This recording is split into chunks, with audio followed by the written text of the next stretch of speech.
নমস্কার, কেমন আছো সবাই? আমার নতুন ব্লগে তোমাদের সবাইকে স্বাগত জানাই। এই চ্যানেলে এই ব্লগটা হচ্ছে আমার প্রথম ব্লগ।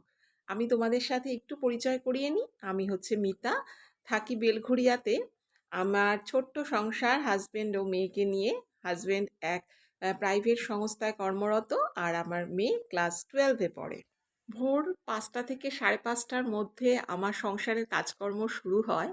আমি প্রতিদিন তোমাদের এই আমার সংসারের কাজকর্ম, আমি কি করি, কি খাচ্ছি, কোথায় যাচ্ছি, সেগুলোই তোমাদের সামনে একটা ভিডিওর মাধ্যমে প্রেজেন্ট করব। খুব সাধারণ আমার জীবন। আশা করি তোমাদের আমার এই সাধারণ জীবন ভালো লাগবে। আজকেও ঘুম থেকে উঠে গেছি এই 5:15 নাগাদ। তারপরে নিজে একটু ফ্রেশ হয়ে নিয়ে মোটামুটি ঘরটাকে হালকা করে একটু ঝাড় দিয়ে নিয়ে রান্নাঘরে ঢুকে পড়েছি। কারণ আমার হাজবেন্ড 7:30টার মধ্যে খেতে বসে। তো এত তাড়াতাড়ি কেন অফিস যায় সেটা আরেকটা ব্লগে আরেকদিন বলবো ডিটেলসে। তো 7:30টার মধ্যে যেহেতু খেতে বসবে, সেহেতু আমাকে তাড়াতাড়ি করে তো রান্না করতেই হবে। তো ভাত বসিয়ে দিয়েছি, উচ্ছে সেদ্ধ দিচ্ছি। প্রতিদিন উচ্ছে সেদ্ধটা আমার থাকেই, কারণ আমার হাজবেন্ডের সুগার রয়েছে। তো শুনেছি উচ্ছে সেদ্ধটা, যারা সুগার পেশেন্ট উচ্ছে সেদ্ধটা খেলে ভালো। তো প্রতিদিন একটা করে উচ্ছে সেদ্ধ দিই। আজকে করছি পটল পোস্ত, আর করব মাছের ঝোল। রান্না করতে আমি ভীষণ ভালোবাসি। তো তোমাদের অবশ্যই বিভিন্ন রান্না শেয়ার করে দেখাবো। আশা করি তোমরা আমার সঙ্গে থাকবে। আজকে আমি এখানে খুব হালকা করে, একদম হালকা পাতলা আমরা খাই, কারণ আমার হাজবেন্ড খুব রিচ খেতে পারে না কিছু, আর বেশি রিচ খাওয়া তো ভালোও না। তো এখন এই পটল পোস্ত করছি, সেটাও ভীষণ হালকা করে। পটলগুলোকে প্রথমে ভেজে নিয়েছি, আর কাঁচা লঙ্কা, আমি কাঁচা লঙ্কাই বেশি খাই। কাঁচা লঙ্কা এমনি দিয়ে দিয়েছি, দেখতেই পেলে কাঁচা লঙ্কাগুলোকে একটুখানি ম্যাশ করে দিলাম। তারপরে লবণ হলুদ দিয়ে দিয়েছি, ভালো করে নাড়াচাড়া করে দিলাম। করে দিয়ে একটু জল দিয়েছি, তারপরে দিয়ে দিলাম পোস্ত। পোস্ত দিয়ে আবার একটু নাড়াচাড়া করে নামিয়ে ফেলবো। এইভাবেই আমি পটল পোস্ত করি। এটা আমার হাজব্যান্ড যেহেতু অফিসে নিয়ে যাবে, আর আমিও একটু থাকবে, সেটা আমিও খাবো। আমার মেয়ে আবার পটলটা না একেবারেই পছন্দ করে না। যাই হোক, পটল পোস্ত তো হয়ে গেল। এবার করছি হলো বেগুন দিয়ে মাছ। তো আজকে করব সরপুঁটি মাছ। এই সরপুঁটি মাছটা আগে না আমি ভীষণ ভালো খেতাম, কিন্তু হঠাৎ কি হয়েছে জানো, আমার সরপুঁটি মাছটা একেবারেই খেতে খুব একটা ভালো লাগছে না। যদিও একটু সর্ষে পোস্ত দিয়ে খেলে ভালো হতো, কিন্তু এখন তো বেগুন দিয়ে করছি হালকা করে, সেই জন্য খুব একটা ভালো লাগে না, তবে খেয়ে নিই। এখানে দেখো আমার ভাত রান্না হয়ে গেল। ভাতটাকে আমি প্রথমে কি করি জানো তো, একবার ফুটিয়ে নিই।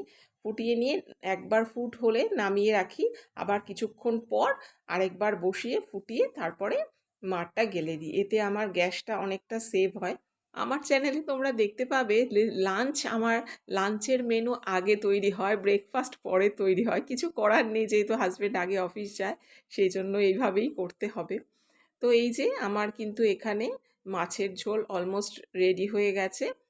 মাছ টাছগুলো আগেই ভেজে রেখেছিলাম, মানে আগে বলতে আজকেই ভেজেছি, কিন্তু সেটা তোমাদের সাথে আর শেয়ার করিনি। মাছ ভেজে সাধারণভাবে মাছের ঝোল করলাম, তবে আমি এই হালকা পাতলাটা কিভাবে করি মাছের ঝোল, সেটাও তোমাদের সাথে একদিন শেয়ার করব। তো হাজব্যান্ড অফিসে চলে গেছে, এখন ছাদে চলে এসেছে। এই দেখো আমার বাড়ির পিছনে একটা ছোট্ট জায়গা রয়েছে। তো সেখানে কি কি গাছ রয়েছে, সজনে গাছ রয়েছে, কলা গাছ রয়েছে, আর 3টে মেহগিনি গাছ রয়েছে। আর আরেকটাও ছিল মেহগিনি গাছ, তবে ঝড়ে পড়ে গেছে গো। তো এই পিছনে আমার কি কি গাছ আছে দেখিয়ে দিলাম। আর এখানে এই যে পর্তুলিকা, বারে বারে না পর্তুলিকাকে আমি পিটুনিয়া বলে ভুল করি। পর্তুলিকা গাছগুলোর এই অনেক ফুল এসেছে। আর এরকম জাল দেওয়ার কারণ কি জানো, অনেক পায়রা না আমার ছাদে আসে, ওদের চাল টাল দেয় তো নীলাদ্রি সকালে খাবার জন্য, আর না এই গাছগুলোকে না ওরা খেয়ে খায় জানো তো, সেই জন্য চালটা দিয়ে রেখেছে। তো ছাদে আমি জল দিয়ে নিলাম পুরো গাছগুলোতে, আর একদিন তোমাদের পুরো ছাদটা ঘুরে দেখাবো। নিচে চলে এলাম, মেয়ে পড়তে চলে গেছে, আর এখন বিছানাটাকে একদম পরিপাটি করে টান টান করে গুছিয়ে নিচ্ছি। আর ঘরে যা যা কাজকর্ম রয়েছে, জানলা খোলা, এগুলো করে নিচ্ছি। আগেই ছাদে জলটা দিয়ে এলাম, কেন ভীষণ রোদ বুঝেছো।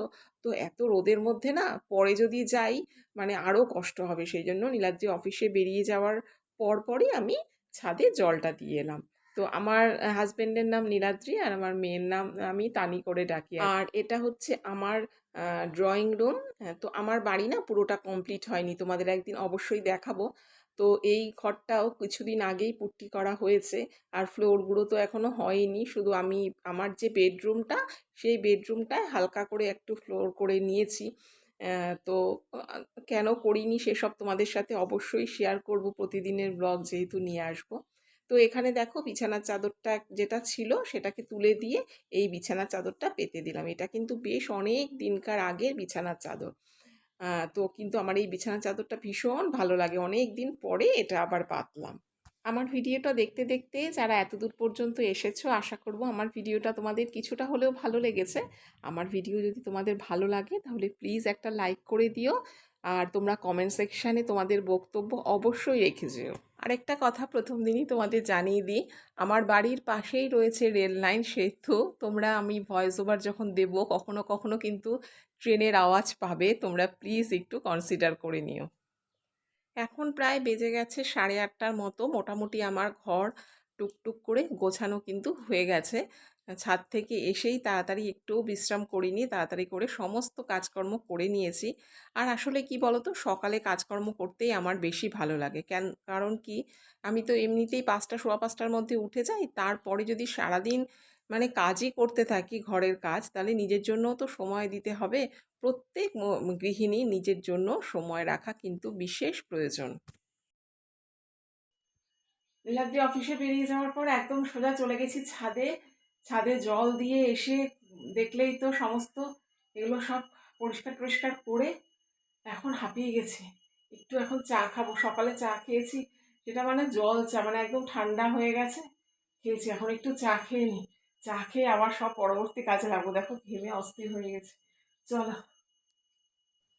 তোমাদের সাথে কথা বলার পর তারপর অনেকটাক্ষণ এত শরীর খারাপ লেগেছে, আর কোনো ভ্লগই শ্যুট করতে পারিনি। একেবারে চলে এসেছি লাঞ্চের মেনু নিয়ে। আজকে দেখো লাঞ্চে তোমাদের তখন দেখিয়েছিলাম মাছ আর পটল পোস্ত, আর তার সাথে অ্যাড করেছি এখন মসুর ডালের বড়া আর চাটনি। তো বন্ধুরা, আজকের ভিডিওটা এই পর্যন্তই রাখছি। তোমাদের সাথে দেখা হবে নেক্সট ভিডিওতে। সবাই ভালো থেকো, সুস্থ থেকো, ধন্যবাদ।